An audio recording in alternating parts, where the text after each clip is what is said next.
Buenas noches, queridos hermanos. Y hoy es una noche de oración. Y te invito que en este momento, como en esa oportunidad estaba el Señor Jesús con sus discípulos, nosotros como que somos sus discípulos, le pidamos en este momento: Señor, enséñanos a orar. Y para eso te invito que abramos la Biblia, la cual es útil para enseñar. Ella nos va a enseñar algunos motivos por los cuales tú y yo debemos orar.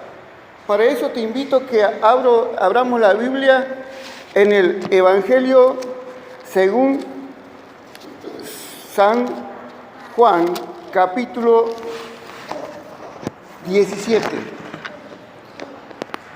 Dice la palabra de Dios, versículo 1, vamos a leer algunos versículos. Dice: estas cosas habló Jesús y levantando los ojos al cielo dijo: Padre, la hora ha llegado, glorifica a tu Hijo, para que también tu Hijo te glorifique a ti. Aquí en esta porción de la palabra de Dios, en el cual contemplamos la persona del Señor Jesús, vemos que el Señor Jesús en los versículos anteriores, Él había estado hablando a sus discípulos y le estaba diciendo la realidad que iban a vivir, realidad que no escapamos ninguno de nosotros, realidad que vivieron ellos, realidad que vivieron los primeros cristianos, realidad que vivimos nosotros y realidad que vivirán los futuros cristianos, porque en los versos anteriores dice que en el mundo tendréis aflicción. Pero luego de haber hablado con el Señor Jesús con sus discípulos, ahora va a tener una conversación muy especial. Él va a conversar con su Padre. Y en los primeros versículos, acerca de la oración del Señor Jesús, vemos la oración personal. Dice que el Señor Jesús, los motivos por los cuales Él está con el Padre, por los cuales Él levantó la mirada al cielo, es que para decirle: Padre, glorifícame. La obra que me diste he acabado. ¿Saben? Uno de los motivos por los cuales nosotros, tú y yo, debemos orar son los motivos personales. Pero no solamente vamos a tener que orar cuando oramos, más luego cuando estemos en secreto a Dios, no solamente vamos a orar por motivos personales, sino vamos a ver los segundos motivos por los cuales tú y yo debemos orar. Versículo 6. He manifestado tu nombre a los hombres del mundo que me diste. Tuyos eran y me lo diste y han guardado. Ahora han conocido todas las cosas que me has dado, proceden de ti. Verso 8. Porque las palabras que me diste les he dado, y ellos recibieron y han conocido verdaderamente que salí de ti y han creído que tú me enviaste. Versículo 9. Yo ruego por ellos, no ruego por el mundo, sino por lo que me diste, que son tuyos. ¿Saben? Ahora el Señor Jesús, aquí en la palabra de Dios también, que es inspirada por Dios, va a utilizar una palabra distinta, que es la palabra ruego, que en el griego es parakaleo. Esta palabra significa estar al lado de una persona para pedir auxilio. Y el Señor Jesús no solamente en ese momento cuando había estado de estar con sus discípulos, estaba al Padre para decir: Padre, he realizado la obra que tú me diste. Ahora glorifícame como yo te he glorificado aquí en la tierra. Sino Él estaba allí en los cielos, estaba orando al Dios Padre para decirle: Señor, yo te pido por estas personas. Señor, yo te pido que tú protejas a estos discípulos. Y ahora vamos a ver cuáles son, por qué el Señor va a usar esta palabra, paracaleo. Esta palabra vamos a ver por qué va a usar. Y todo lo mío es tuyo, y lo tuyo es mío, y he sido glorificado en ellos. Y ya no estoy en el mundo, mas estos están en el mundo. Yo voy a ti, Padre Santo, a lo que me has dado, guárdalos en tu nombre, para que sean así como uno nosotros. ¿Saben? El Señor Jesús le va a decir, va a utilizar la palabra paracaleo. ¿Para qué? Para pedir auxilio por los discípulos. ¿Por qué? Porque el Señor Jesús le iba a pedir al Padre que los proteja. ¿Por qué quería que los proteja? Porque dice la palabra de Dios.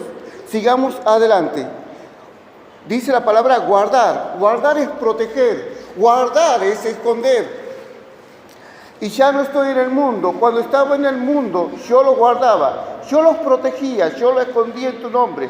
A los que me diste y lo guardé. Y ninguno de ellos perdió, sino que el hijo de perdición, para que la Escritura se cumpliese.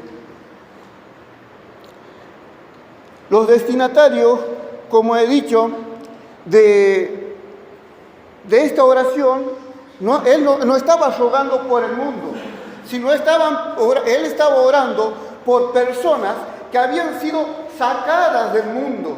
Estaba orando por sus discípulos.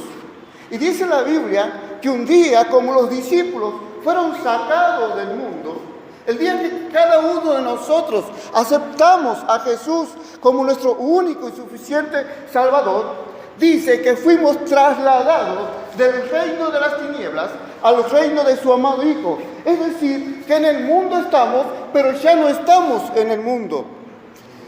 Y dice la palabra de Dios que el Señor estaba orando por ellos. Pero ¿saben una cosa? Repasemos. El Señor estaba orando, no solamente por ellos, sino el Señor Jesús estaba orando por ti. El Señor Jesús estaba orando por mí.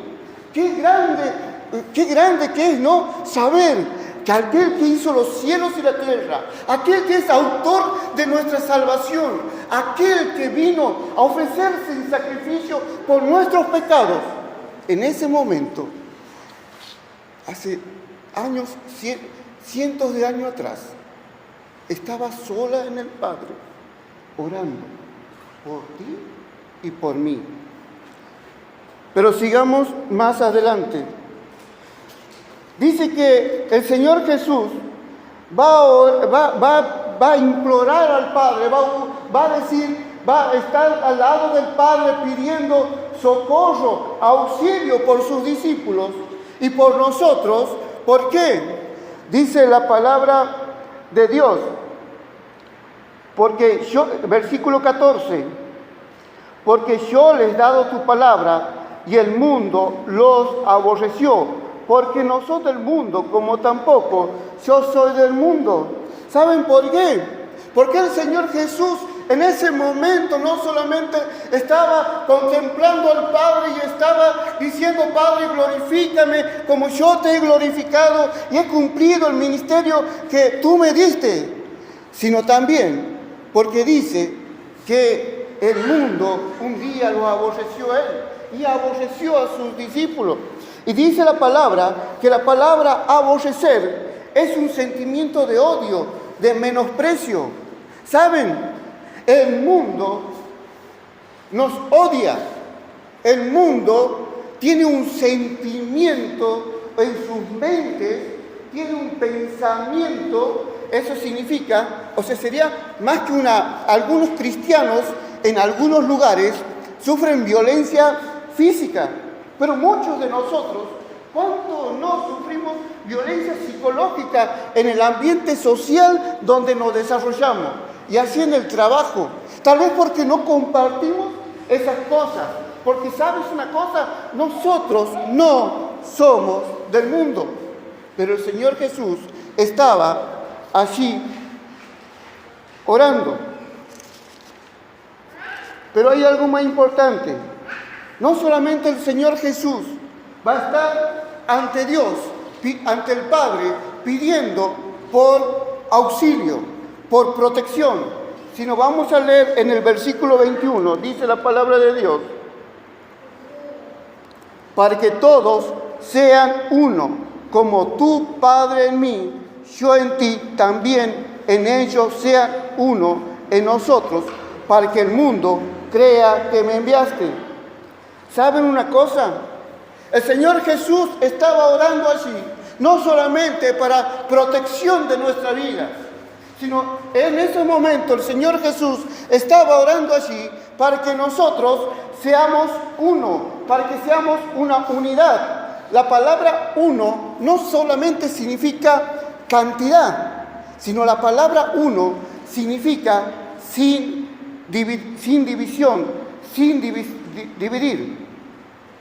Es decir, que el Señor Jesús estaba orando para que los discípulos, cuando el Señor Jesús sea pronto ser crucificado y se dirija al Padre y sea tomado en el cielo, estaba diciendo para que ellos no se dividan.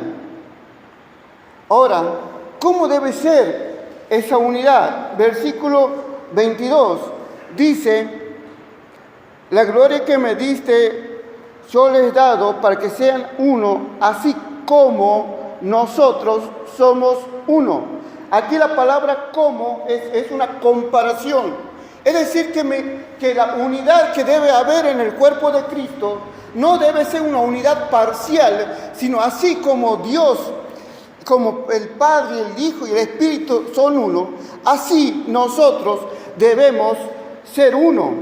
Ellos tenían una unidad completa, porque dice el versículo 10, y todo lo mío es tuyo, y lo mío, todo lo mío es tuyo, y lo tuyo es mío. Es decir, que había una unidad completa. Pero también dice la palabra en el versículo 8, porque la palabra que me diste les he dado. ¿Sabe una cosa? La unidad no solamente que había entre Dios Hijo era completa en cuanto a pertenencia, sino en palabra. Toda la palabra que el Señor Jesús enseñó a sus discípulos, toda la palabra que el Señor Jesús predicó en el mundo, todas esas palabras no salió de su propia boca. Y el Señor Jesús habló lo que a Él le parecía, sino las palabras que Dios le había dado que hable. ¿Saben una cosa? ¿Por qué el Señor Jesús estaba orando así? ¿Por qué el Señor Jesús estaba orando por protección? ¿Por qué el Señor Jesús estaba al lado del Padre pidiendo auxilio por sus discípulos? Para protección y para unidad. Dice la palabra de Dios, a lo largo de la historia de la iglesia, es importante la unidad. Y así lo podemos experimentar en algunas iglesias de Corintios, que decía, acá, el apóstol Pablo, siendo inspirado por el Espíritu Santo y viendo la realidad que estaba aconteciendo con los discípulos de Cristo en ese momento, porque nosotros también somos discípulos de Cristo y los hermanos de Corintio también eran discípulos de Cristo, dice: yo soy de Cefas, yo soy de Pablo, yo soy de Cristo. ¿Acaso Cristo, el cuerpo de Cristo, está dividido?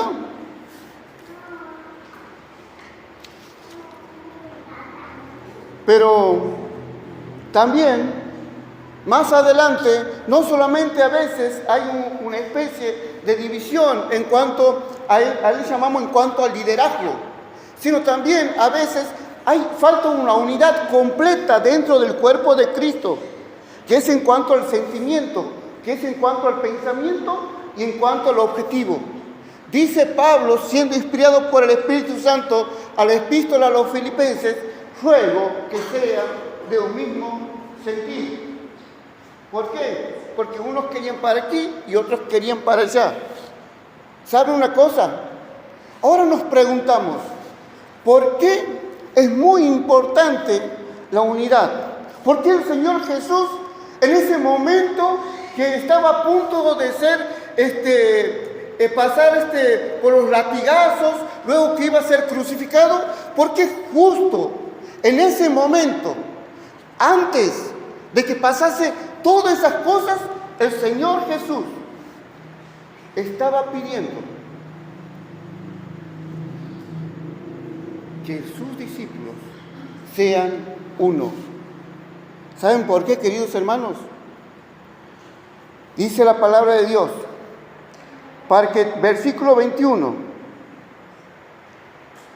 para que todos sean uno, como tú, oh Padre, en mí y yo en ti, también sean uno en nosotros, para que el mundo crea que tú me enviaste.